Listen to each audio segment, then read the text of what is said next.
Des enquêteurs sont sur la piste d'un dangereux criminel qui expédie des bombes par la poste, faisant ainsi 3 victimes. Ils ignorent si le tueur a préparé d'autres envois. En Californie, des experts déploient tout leur talent pour arrêter un terroriste qui s'attaque au ministère du Revenu américain et qui leur échappe depuis 5 ans. Heureusement, ces bombes n'ont pas encore fait de victimes. Les enquêteurs parviendront-ils à découvrir son identité?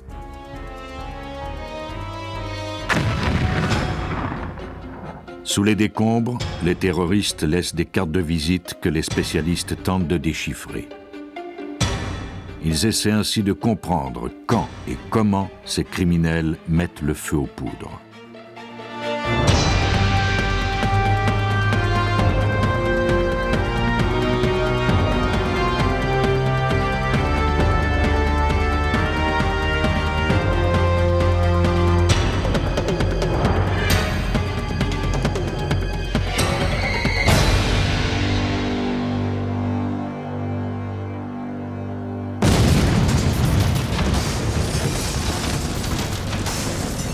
La peur est l'alliée la plus précieuse des terroristes qui, en général, se préoccupent peu de l'identité de leurs victimes. Ils frappent à n'importe quel moment et n'importe où. Et bien qu'ils préparent leurs crimes avec beaucoup de minutie, les résultats échappent souvent à leur planification. Les terroristes qui utilisent la bombe comme arme ont l'avantage de tuer à distance. Birmingham, en Alabama, aux États-Unis. 2 semaines avant Noël 1989, Helen Vance reçut un colis adressé à son mari, Robert. En rentrant dans la maison après avoir travaillé dans son jardin, le juge Robert Vance aperçut le colis sur la table où son épouse était en train d'emballer des cadeaux. Croyant qu'il s'agissait de magazines dont il attendait la livraison, il coupa la ficelle et ouvrit la boîte.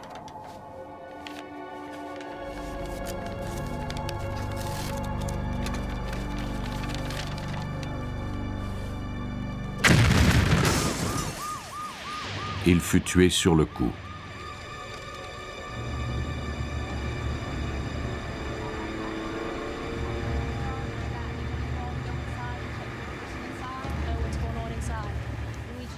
Lorsque les ambulanciers arrivèrent sur les lieux, ils s'occupèrent immédiatement de Helen Vance, qui se trouvait à proximité au moment de l'explosion. Elle avait temporairement perdu l'ouïe à cause de la détonation et le choc l'avait rendue muette. Des spécialistes furent dépêchés sur la scène.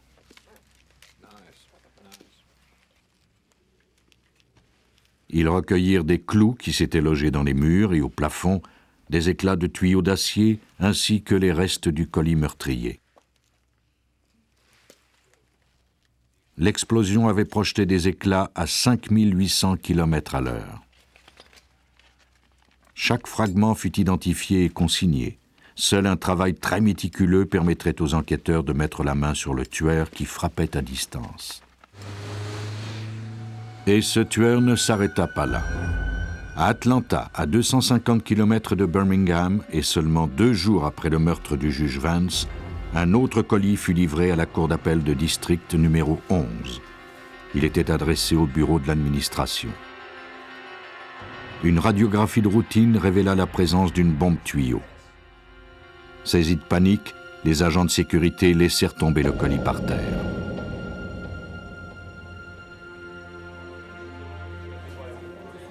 Les autorités firent évacuer l'édifice immédiatement et alertèrent l'escouade antibombe.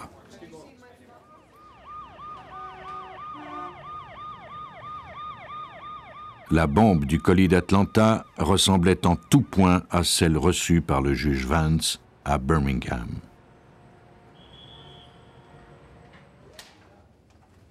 Bien que cette dernière ait été conçue pour n'exploser qu'à l'ouverture du paquet, les spécialistes devaient faire preuve de vigilance. Les diverses manipulations et la chute du colis avaient peut-être rendu le dispositif instable.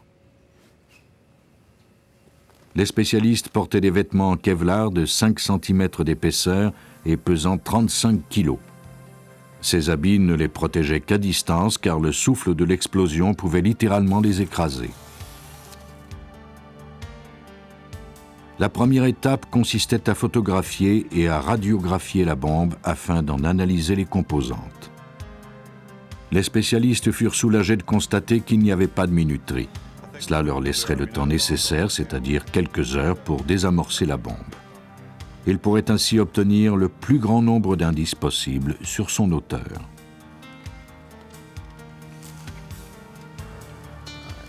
Chaque étape était planifiée, chaque geste avait été répété maintes fois. Après chaque manœuvre, les spécialistes prenaient une pause pour aérer leurs lourds habits et adapter leur stratégie à la situation. Par précaution, on interdit tout le secteur autour de l'immeuble aux piétons et à la circulation.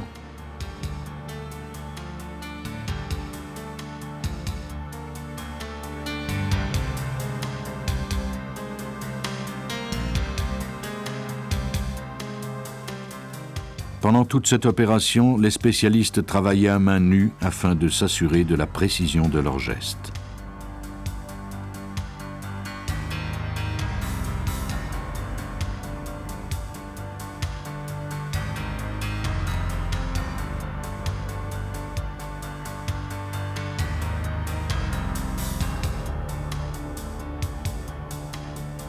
Ils déposèrent la bombe dans un récipient spécialement conçu qu'ils transportèrent jusqu'à une remorque blindée.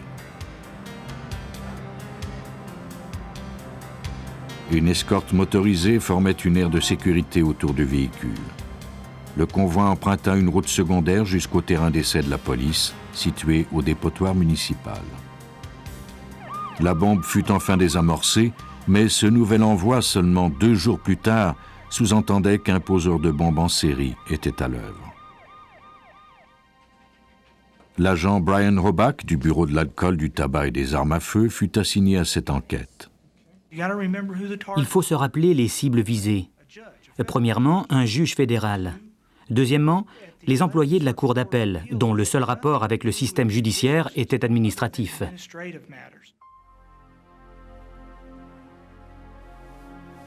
Le poseur de bombes n'avait pas terminé sa besogne.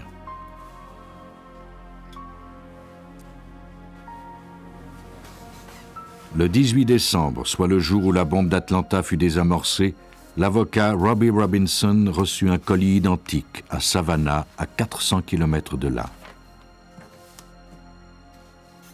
Tout comme le juge Vance, Robinson n'avait pas de raison d'hésiter à ouvrir ce paquet qui lui était envoyé si près de la fête de Noël.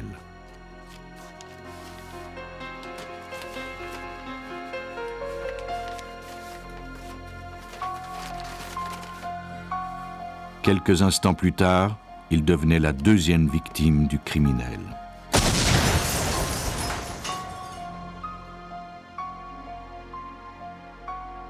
Les analystes dressèrent une carte des différents points d'impact de l'explosion afin d'évaluer l'importance de la bombe. Ils établirent un quadrillage et commencèrent la tâche fastidieuse de recueillir tous les indices. Lorsque les enquêteurs se rendent sur la scène d'un crime, ils cherchent des indices matériels. Dans le cas d'une explosion, ces indices se retrouvent partout, sur les murs, le sol, dans les meubles, sur le corps des victimes et sur leurs vêtements. Nous commençons par prendre des photos. Nous dressons ensuite un plan quadrillé afin de savoir exactement d'où provient chaque indice, ce qui nous permettra ensuite de faire la démonstration devant un jury. Nous nous sommes mis à 4 pattes et nous avons recueilli les indices. Nous les avons tamisés afin de trouver des composantes de la bombe à travers les débris. Dans ce cas-ci, il s'agissait d'une bombe tuyau à l'intérieur d'une boîte en carton. Tel qu'on peut le voir sur la radiographie d'une des victimes, un des aspects les plus terribles de la bombe était le fait que des dizaines de clous avaient été placés à l'intérieur, ce qui rendait l'explosion encore plus meurtrière. Ces clous étaient identiques à ceux de la bombe du juge Vance, ainsi qu'à ceux du colis de la cour d'appel d'Atlanta. L'emballage, qui avait partiellement résisté à l'explosion et qu'on avait retrouvé dans la corbeille de Robinson, était également semblable à celui des autres colis. La découverte de ces 3 bombes en 2 jours seulement forçait les enquêteurs à agir rapidement. L'agent Robach et son équipe multidisciplinaire tentaient de découvrir un lien entre les personnes ciblées. Pourquoi en voulait-on à cet avocat en particulier et à ce juge ainsi qu'à ce palais de justice? Les attaques semblaient viser plusieurs secteurs du système judiciaire. Si tel était le cas, il serait difficile de prévoir le prochain attentat du criminel et encore plus de l'arrêter. Il n'y avait aucun moyen de deviner qui serait la prochaine victime et il était fort probable que la bombe était déjà dans le courrier.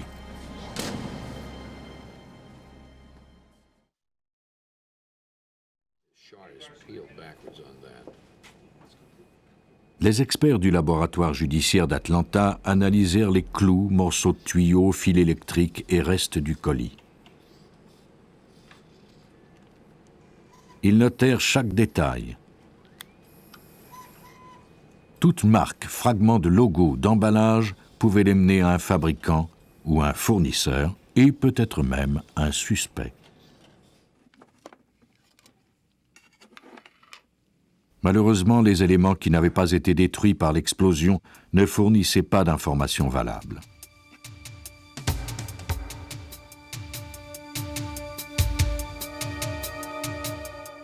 Le poseur de bombes poursuivit sur sa lancée meurtrière.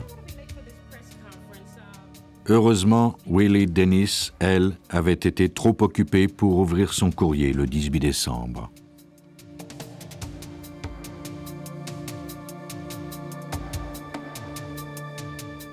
Après avoir appris la nouvelle du décès de Robinson et été prévenue par ses confrères de se méfier de tout colis suspect, elle avait contacté son secrétaire et l'avait empêché d'ouvrir son courrier.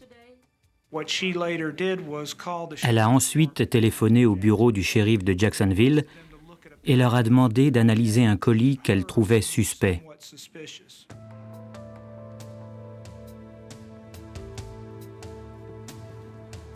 Les spécialistes remarquèrent qu'il était identique au colis des autres explosions.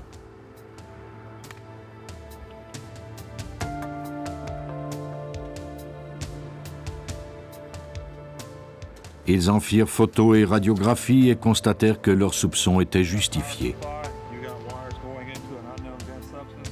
On voyait clairement sur les radiographies un dispositif de la même nature que dans les autres bombes. Les spécialistes savaient maintenant de quoi il s'agissait. Ils utilisèrent un mécanisme spécial pour empêcher la mise à feu. Le colis fut ouvert sans problème. Les spécialistes, toujours inquiets de l'éventualité d'une explosion, emportèrent la bombe dans un champ de tir.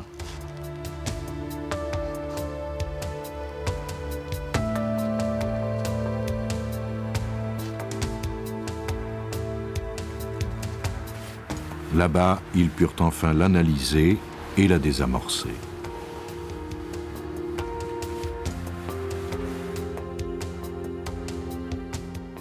Il ne resta plus que les clous et le papier kraft sur lequel étaient collées des étiquettes postales blanches et rouges.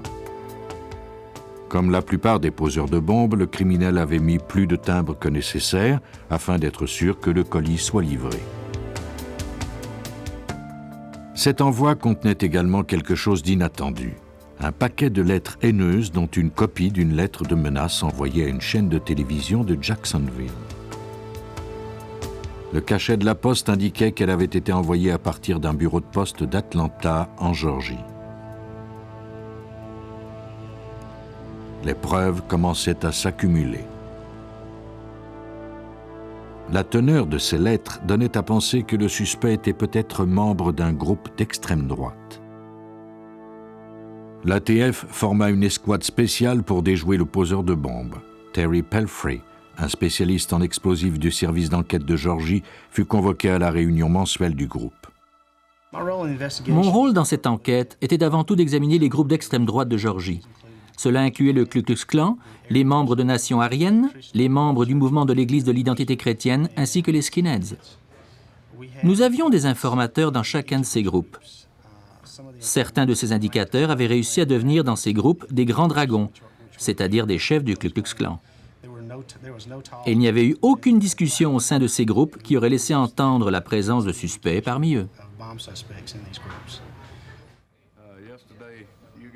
Lors de la réunion du 19 décembre, un agent de l'ATF fit état des ressemblances entre les différents incidents. Il fit circuler une photo de la bombe découverte à la cour d'appel et décrivit sa fabrication.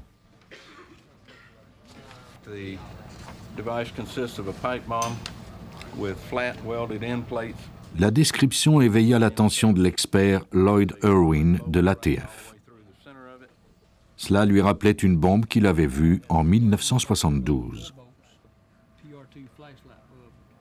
Bien qu'il en ait vu près de 3000 au cours de sa carrière, il avait le pressentiment qu'il s'agissait de l'œuvre du même homme. Dès que je l'ai vu, j'ai reconnu les caractéristiques de la bombe de 1972, notamment la présence de plaques carrées à chaque bout. Il n'y avait qu'un seul écrou, mais c'était la même technique.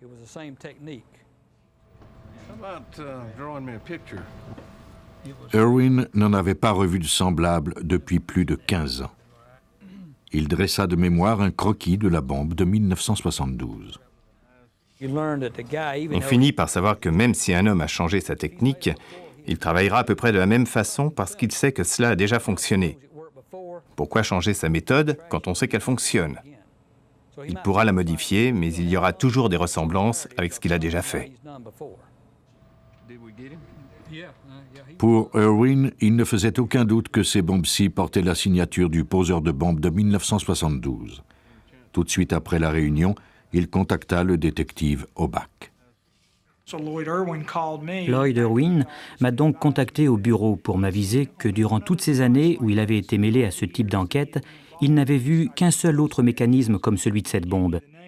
Il m'a donné le nom de l'homme qui avait été accusé de la possession de cette bombe en 1972. Son nom était Walter Leroy Moody. Leroy Moody avait été reconnu coupable d'avoir fabriqué une bombe destinée à l'homme qui avait saisi sa voiture. Mais c'est l'épouse de Leroy, Hazel, qui avait été la victime de cette bombe. Après avoir ouvert le colis par inadvertance, elle avait subi de graves brûlures au visage. Leroy Moody fut envoyé en prison et Hazel divorça. L'ATF décida d'enquêter sur le suspect. Il y a plusieurs façons d'éliminer des suspects. Le mobile du crime, la présence confirmée ou non d'un suspect sur le secteur au moment du crime, etc. Cependant, même si nous parvenions ainsi à éliminer tous les autres suspects, ce n'était pas le cas avec Walter Leroy Moody. À ce stade-ci, la plupart des indices impliquant Moody étaient circonstanciels. Les enquêteurs devaient maintenant relier formellement les composantes des bombes au suspect. Ils firent appel au laboratoire judiciaire de l'ATF à Atlanta pour les aider dans cette affaire. L'analyse de la composition chimique des détonateurs et des amorces permit de remonter jusqu'à la compagnie qui les fabriquait. Heureusement, cette compagnie avait un réseau de distribution très limité dans le sud-est des États-Unis. Le fabricant leur fournit une liste des détaillants qui vendaient ces produits. Pendant ce temps, l'ATF releva d'autres similitudes entre la bombe de Moody de 1972 et les nouvelles bombes.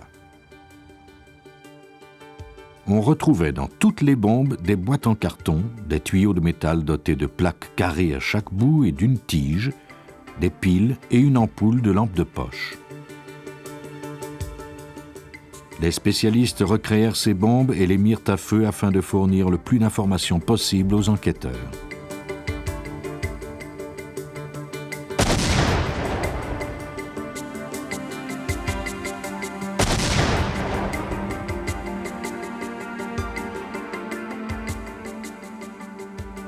Lorsque la poudre explosive qui se trouve à l'intérieur d'un tuyau est mise à feu, elle se transforme rapidement en un gaz.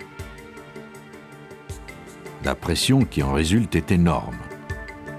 En un instant, le tuyau explose et propulse des fragments d'acier acérés et des clous dans toutes les directions à une vitesse meurtrière.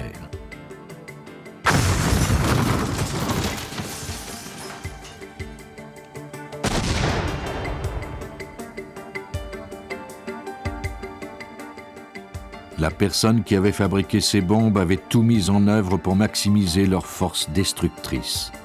Elles avaient été fabriquées dans l'unique but de tuer. L'analyse des comportements du criminel laissait croire que c'était un homme de race blanche, vivant seul ou avec une autre personne, qu'il était discipliné, instruit, autonome, qu'il était méticuleux, mais lâche aussi. Il était sans doute convaincu que son emploi n'était pas à la hauteur de ses aptitudes. Les éléments de preuve étaient suffisants pour obtenir un mandat de perquisition. Le 8 février, les enquêteurs firent la fouille de la maison de Moody. Ils découvrirent des livres de droit et des transcriptions du procès de Moody de 1972. Nous avons découvert dans les transcriptions que certaines parties du texte avaient été soulignées, et c'est ce qui nous a permis de relier les indices des sites d'explosion à ceux découverts dans l'atelier de sa maison. Tout cela correspondait à 1972. Donc, en 1989, M. Moody se croyait plus rusé. Mais certains éléments qui ne se trouvaient pas sur les lieux suscitèrent encore plus de questions. Nous savions que Moody conservait ses livres d'école, puisqu'il avait gardé ses livres de droit. Cependant, nous n'avons pas retrouvé ses livres de chimie, et nous n'avons pas retrouvé les armes dont M. Moody était apparemment le propriétaire. Nous savions qu'il en avait, puisque nous avions découvert des munitions sur le siège avant de son camion. Où étaient donc ces armes ? Suite à une information, les enquêteurs obtinrent un mandat pour fouiller le sous-sol d'une maison de Chambly, en Géorgie, où Moody louait un espace d'entreposage. Ils y découvrirent un tuyau doté de plaques vissées à chaque bout. On avait perforé des trous dans les plaques et on avait soudé un écrou à l'un des bouts. Il n'y manquait qu'une tige. L'un des enquêteurs sur les lieux était l'agent David Heitch. Dès le début, les agents de l'ATF sont entraînés à identifier les dispositifs explosifs amateurs et le plus commun de ces dispositifs aux États-Unis est la bombe tuyau. Lorsqu'on tombe sur un tuyau avec des plaques qui y sont fixées, nous concluons automatiquement que nous avons découvert une bombe tuyau potentielle. Heitch remit le tuyau au chimiste Lloyd Irwin, celui-là même qui soupçonnait Leroy Moody depuis le début. Irwin examina le tuyau à la recherche de résidus explosifs.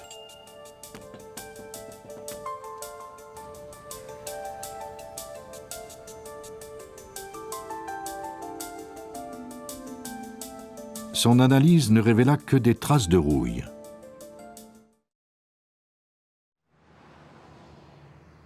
La recherche d'indices mena les détectives à aller voir les détaillants qui vendaient les amorces utilisées dans les bombes.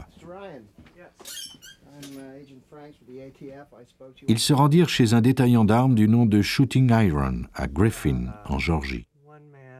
Un employé se souvenait avoir vendu un baril de 2 kilos de poudre explosive de marque Red Dot et 4000 amorces en décembre 1989. L'importance de la commande l'avait surpris. On avait utilisé 3200 amorces pour fabriquer les bombes de décembre et elles étaient bien remplies de poudre Red Dot. On montra plusieurs photos de suspects ou commis qui reconnurent Moody.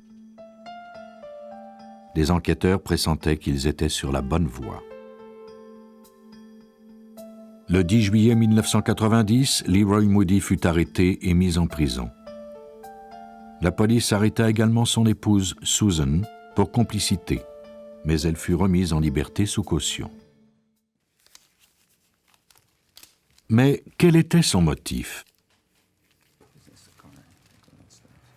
Leroy Moody était connu pour ses requêtes extravagantes auprès de la justice. La plupart du temps, ses causes étaient ignorées par la Cour. Il voulait devenir avocat afin d'améliorer le système juridique qu'il critiquait sévèrement. Mais on lui avait refusé l'accès à l'examen du barreau suite à son inculpation en 1972 pour la fabrication de la bombe qui avait blessé sa première épouse. Lorsque la Cour avait refusé de changer son verdict, Moody avait juré de se venger du système judiciaire. Il avait commencé par s'attaquer au juge Robert Vance parce que ce dernier avait rejeté son appel. Moody fut arrêté grâce à un minutieux travail de détective, à l'apport des sciences judiciaires, mais aussi grâce à la mémoire du chimiste Lloyd Irwin. L'ATF possède un système informatique qui permet de relier les diverses composantes d'une bombe. Ce système nous est très précieux. Ce qu'il peut faire est étonnant. Nous pouvons y entrer les composantes d'un dispositif et il nous indiquera si un dispositif du même type a déjà été fabriqué. Dans ce cas-ci, Lloyd a vaincu l'ordinateur. Il n'y a pas de substitut pour l'expérience de quelqu'un comme Lloyd. Le système judiciaire que Leroy Moody critiquait fut cependant assez efficace pour le faire inculper. En juin 1991, le jury le condamna à 7 peines de prison à perpétuité, en plus d'une peine de 400 ans qui fut par la suite modifiée en peine de mort. Moody utilisait la poste américaine pour faire livrer ses bombes à des personnes précises, mais il n'en est pas de même pour la plupart des terroristes qui frappent souvent au hasard. On a présumé que l'explosion d'Oklahoma visait le gouvernement. Mais dans la destruction de l'immeuble, 168 personnes trouvèrent la mort. Lorsqu'un terroriste prend comme cible les bureaux du gouvernement, on ne peut prévoir comment et quand il attaquera.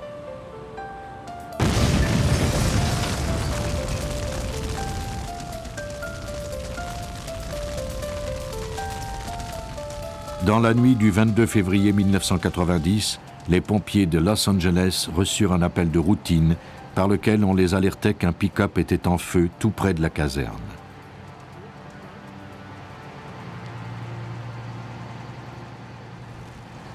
Ils découvrirent par la suite qu'il ne s'agissait pas d'un feu ordinaire. Le pick-up était garé devant un immeuble à bureaux et contenait 5 barils ainsi qu'une grande quantité de tuyaux, tous dirigés vers l'immeuble. Les tuyaux étaient en fait des mortiers improvisés destinés à projeter des bombes tuyaux. Certaines avaient déjà été projetées. Afin d'empêcher que les barils n'explosent, les pompiers les arrosèrent avec un jet d'eau à basse pression pour les refroidir avant d'éteindre le feu. On fit ensuite appel aux spécialistes en explosifs. L'escouade antibombe du service de police de Los Angeles arriva d'urgence. Pendant que les spécialistes revêtaient leur tenue spéciale, les pompiers leur firent un rapport de leur découverte. Le détective Joe Power comprit tout de suite que les pompiers venaient d'éviter une catastrophe.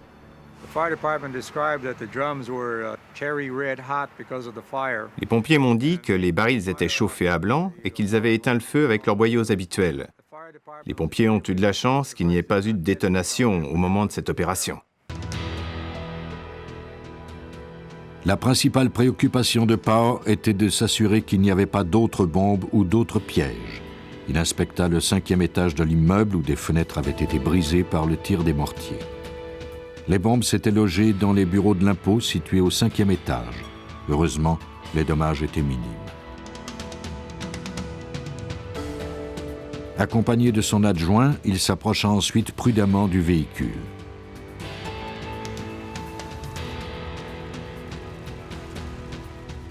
Il leur fallait découvrir s'il était piégé.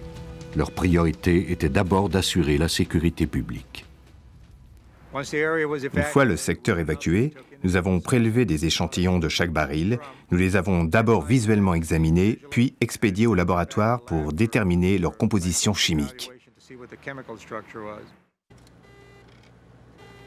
Les tests établirent que la substance à l'intérieur des barils était de l'ANFO, un mélange très instable composé de nitrate d'ammonium et de diesel. Le véhicule contenait plus de 800 litres d'ANFO. Afin de déterminer la puissance d'une telle quantité de matière explosive, la police de Los Angeles effectua des tests dans le désert de Californie.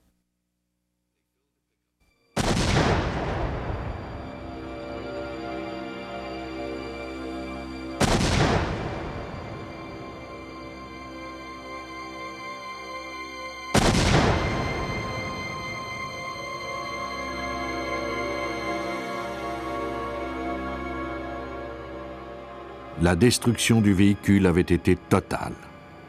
Les débris jonchaient le sol. Tout était méconnaissable.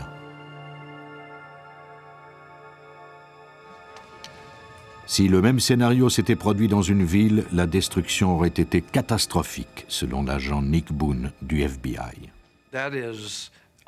Cela équivaut à 700 kilos de TNT. C'est un explosif puissant.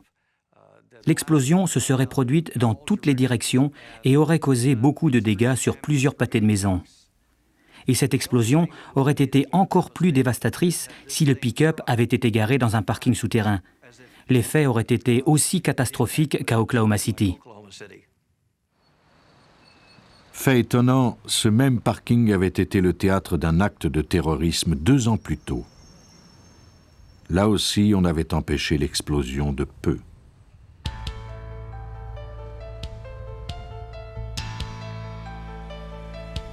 En septembre 1988, le parking de l'immeuble du ministère du Revenu avait en effet été la cible d'un poseur de bombes.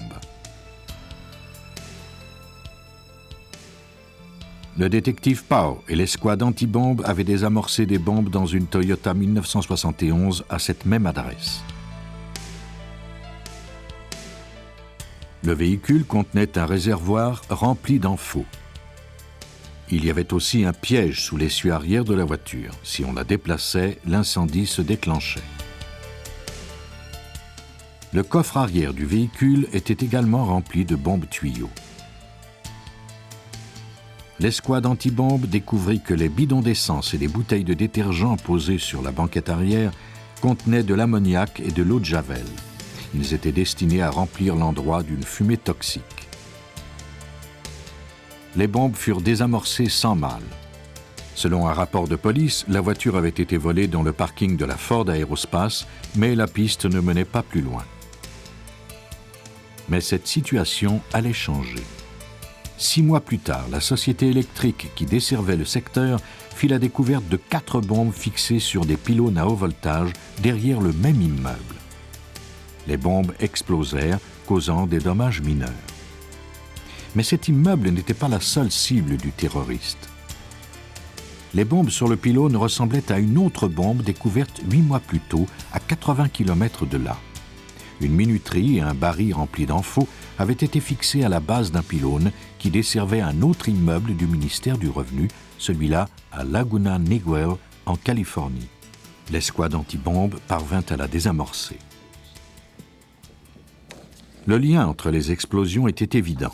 Ces attaques répétées, en plus d'autres explosions d'immeubles qui remontaient à 1986, forcèrent la police à former une escouade tactique antiterrorisme composée de plusieurs agences gouvernementales. On détermina alors que les circuits de toutes les bombes étaient identiques. L'agent spécial du FBI Frank Buckty travaillait au sein de cette escouade.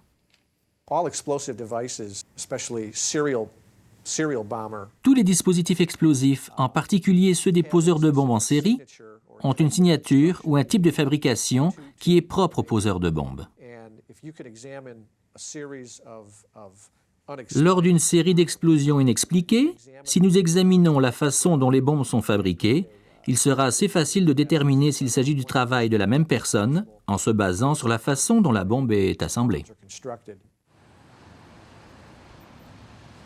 En plus de leur fabrication similaire, toutes les bombes avaient pour cible le ministère du Revenu. Nous avons enquêté dans plusieurs directions à la fois. Il s'agissait de découvrir s'il y avait eu d'autres explosions identiques dans le même secteur et s'il y avait des suspects. Nous avons également enquêté auprès des organisations antigouvernementales, parce que ce type de groupe était plus enclin à s'en prendre aux immeubles du ministère du Revenu.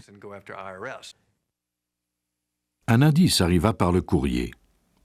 Il s'agissait de lettres envoyées à un journal ainsi qu'au ministère du Revenu par un groupe contre les impôts qui revendiquait la responsabilité de la bombe du pick-up ainsi que celle de la voiture de 1988.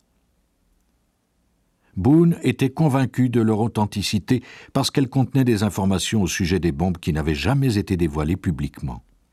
Les enveloppes avaient été adressées à la main, ce qui fournissait aux enquêteurs un échantillon d'écriture, mais ils ne pouvaient pas encore la comparer à une autre. Un autre indice souleva des questions. Il s'agissait d'une montre à affichage numérique utilisée comme minuterie. Les enquêteurs croyaient que l'homme tentait ainsi de faire étalage de ses connaissances techniques, mais il échoua puisque la sonnerie de la montre n'avait pas été réglée correctement et le dispositif n'avait pas explosé comme prévu. Les circuits de la bombe fournissaient cependant de précieux indices. Plusieurs composantes étaient fabriquées exclusivement pour l'armée et n'étaient pas disponibles sur le marché. Cela indiquait que le terroriste avait des entrées dans l'industrie de la haute technologie.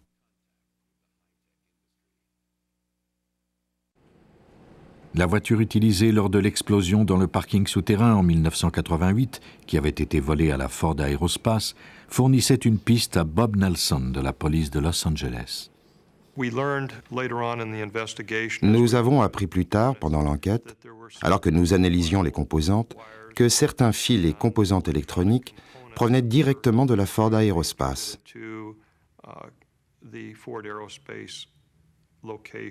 Nous ne savions cependant pas à quelle époque l'usine avait utilisé ces composantes. Il n'y avait aucune façon de savoir si ces pièces étaient toujours en circulation ou non. Nelson et Boone étaient convaincus que l'homme travaillait ou avait travaillé pour la Ford Aerospace. Mais cette société compte des milliers d'employés. Les détectives ignoraient comment cibler leurs recherches. Heureusement, grâce à la rapidité d'action des pompiers de Los Angeles, un indice crucial avait été sauvé. Le numéro de série du pick-up de l'explosion de 1990 permit de retracer les derniers propriétaires du véhicule. Monsieur et Madame Orozco l'avaient vendu pour la somme de $500 en décembre 1989. Selon Monsieur Orozco, l'acheteur parlait peu et n'avait posé que quelques questions. Il semblait pressé de partir.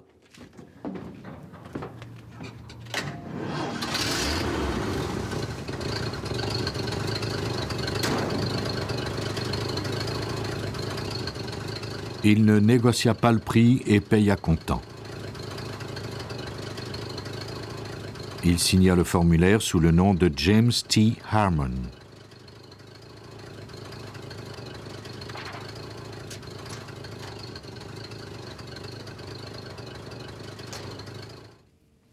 Les policiers savaient que Harmon était leur homme.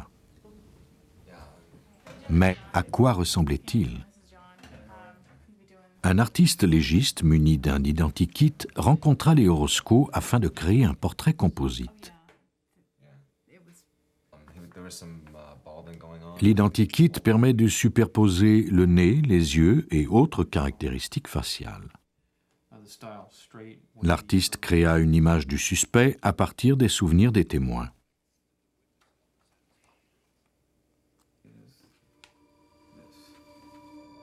Une vérification des dossiers du FBI, de l'ATF et de la police de Los Angeles ne révéla rien de concluant. Pendant ce temps, le terroriste frappait à nouveau. Le matin du 31 mars 1991, le parking et le toit du bureau du ministère du Revenu de Fresno, en Californie, furent le théâtre d'un tir de mortier. Heureusement, personne ne fut blessé. Les 13 missiles avaient été lancés à partir d'un terrain vague où les enquêteurs découvrirent rallonges électriques et filages ainsi que des pages de journaux chiffonnés probablement utilisés comme emballage. Ils découvrirent également le dispositif d'une montre à affichage numérique ainsi que des circuits provenant de l'industrie aérospatiale. L'agent Boone et le détective Nelson étaient convaincus qu'ils avaient affaire au même homme et qu'ils étaient sur le point de découvrir son identité.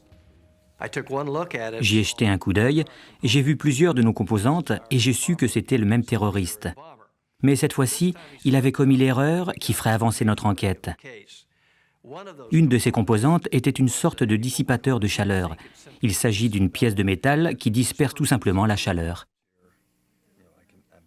Cette pièce spécialisée était sans doute fabriquée par la Ford Aerospace.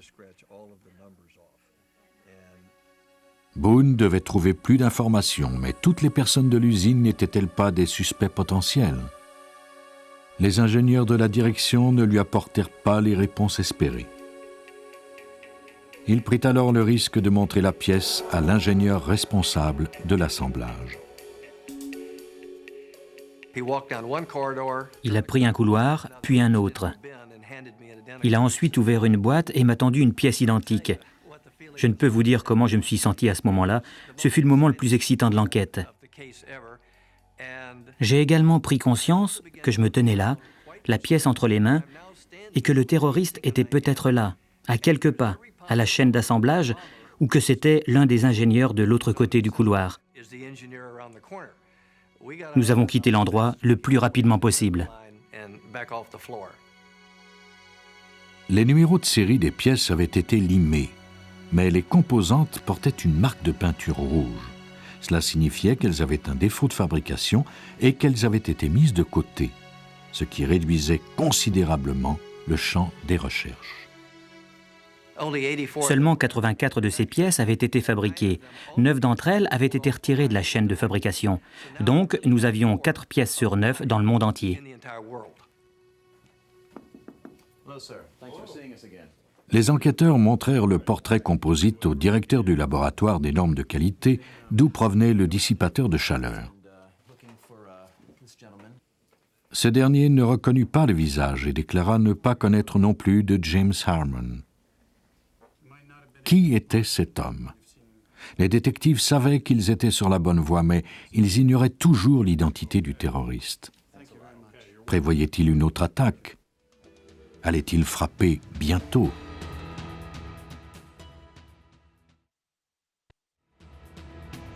L'agent Boone et le détective Nelson poursuivaient leur enquête lorsque le directeur du laboratoire les contacta.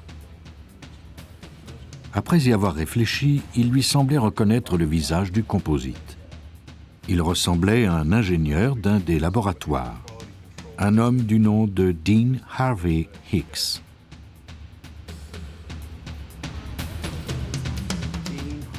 Les enquêteurs retournèrent d'urgence à la Ford Aerospace. Le bureau de Hicks était couvert de caricatures anti-impôts. Son dossier d'employé contenait des échantillons d'écriture qui correspondaient bien à l'écriture sur les enveloppes des lettres qui revendiquaient les attentats. Nous étions à cette étape de l'enquête où Nick Boone et moi-même sommes revenus à la Ford Aerospace et nous avons examiné le dossier d'employé et comparé la photo ainsi que l'écriture. C'est à ce moment-là que nous avons compris que Dean Harvey Hicks était notre suspect. Les agents découvrirent par la suite que le 17 janvier 1990, un homme du nom de James T. Harmon avait acheté à la coopérative agricole d'Orange County 320 kilos d'engrais à base de nitrate d'ammonium, l'ingrédient principal de l'ANFO. James T. Harmon était le nom qui apparaissait aussi sur le formulaire d'achat du pick-up utilisé lors de l'explosion de 1990. L'écriture sur le reçu correspondait bien, elle aussi, à celle de Hicks. On retrouva également des échantillons d'écriture sur le lieu des explosions de Fresno, ce qui prouvait à nouveau la présence de Hicks. Il s'était servi de papier journal pour mesurer la distance de tir de ses mortiers. Telle force donnée projetterait à telle distance. Il avait noté tout ça et il s'est ensuite servi de ce papier pour emballer le dispositif qu'il a utilisé à Fresno. Nous avions recueilli cet élément. Nous l'avons défroissé et nous avons pu analyser les chiffres. Nous avons même pu confirmer qu'il s'agissait bien de la même écriture. L'agent Boone et le détective Nelson compilaient les indices incriminants. Hicks s'était absenté de son lieu de travail chaque fois qu'une bombe avait été installée. Il avait accès à tous les éléments qui provenaient de la Ford Aerospace et sa description correspondait à l'homme qui avait acheté le pick-up en 1990. Son écriture correspondait à celle des lettres de revendication des attentats. Les détectives ignoraient cependant s'il agissait seul ou non. Avant de l'arrêter, ils le firent surveiller. Nous l'avons fait surveiller en attendant d'obtenir des mandats de perquisition et d'arrestation. Et nous avons enquêté sur son passé pour découvrir s'il avait été déjà impliqué avec d'autres gens. Nous savions qu'il était le type de criminel qui chercherait peut-être à fabriquer de nouveaux dispositifs. Nous avons donc décidé de procéder à son arrestation le lendemain. Hicks fut arrêté le 11 juillet 1991. Il fut conduit à une chambre d'hôtel pour y être interrogé. Il commença à livrer des informations relatives aux explosions. Il appréciait en particulier répondre aux questions techniques que les enquêteurs n'avaient pas pu résoudre. À la fin de l'interrogatoire, Dean Hicks avait tout avoué et décrit avec force détail comment il avait fabriqué et livré la plupart de ces bombes. Il avait oublié des détails de certaines bombes parce que cela s'était produit depuis trop longtemps, mais il nous a donné beaucoup de détails sur les explosions plus récentes. Comment il avait assemblé et construit les bombes et comment il les avait installées sur les sites. Mais aussi intelligents que Hicks ait pu l'être, les enquêteurs Nick Boone et Bob Nelson parvinrent tout de même à le faire arrêter et condamner. Il fut poursuivi sous 4 chefs d'accusation pour avoir utilisé des dispositifs destructifs à l'endroit de bureaux fédéraux. Le jury le condamna à une peine de 20 ans de prison. Il fut également condamné à verser la somme de 335 000 $ au ministère du Revenu.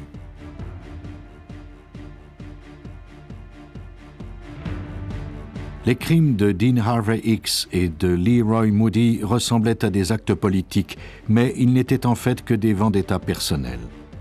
Comme tout acte de terrorisme, les actions insensées de ces hommes désespérés n'ont servi à rien. Bien que le terrorisme suscite la fascination du public, il n'en reste pas moins que c'est un crime, au même titre que les autres crimes. Heureusement, leurs auteurs laissent toujours quelques indices. Chaque nouvelle enquête permet aux détectives et aux spécialistes de développer de nouvelles armes pour retrouver ces dangereux criminels.